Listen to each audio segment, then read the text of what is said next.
ఆశ్రమవాసులైన కొందరు మునులు హోమగుండం దగ్గర యాగానికి కావలసిన ఏర్పాట్లు చేస్తున్నారు.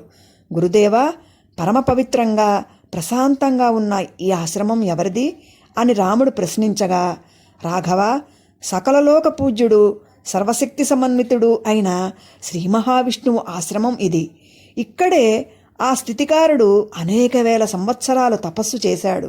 సంతానార్థులై అదితి కశ్యపులు ఎన్నో దివ్య సంవత్సరాలు తపస్సు చేయగా శ్రీహరి వారికి వామనుడిగా జన్మించినది ఇక్కడే.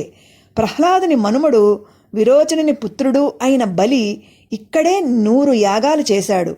బలిచక్రవర్తి నుంచి 3 అడుగుల భూమిని దానంగా గ్రహించిన వామనుడు త్రివిక్రముడే ఆ మహాదాత సర్వస్వాన్ని హరించి అతనిని సుతలలోకానికి అధిపతిని చేసింది ఇక్కడే. ఇందరి కోరికలు ఇక్కడ సిద్ధించాయి కనుక ఈ ఆశ్రమం సిద్ధాశ్రమం అయింది. వామనుడు కొంతకాలం ఈ ఆశ్రమంలో నివసించాడు. వామనుని మీద భక్తిభావంతో నేను ఈ ఆశ్రమంలోనే ఉంటున్నాను. ఈ ఆశ్రమమే నా యాగస్థలి. నేను ప్రారంభించబోయే యాగానికి విఘ్నం కలగకుండా సంరక్షించే బాధ్యత నీది అన్నాడు విశ్వామిత్రుడు. అటులనే గురుదేవా, నేడే మీరు యాగదీక్ష వహించండి. మీ యాగానికి విఘ్నం కలగకుండా మీ ఆశీర్వాద బలంతో సంరక్షిస్తాం. ఈ ఆశ్రమానికి సిద్ధాశ్రమం పేరును సార్థకం చేద్దాం అన్నాడు రాముడు.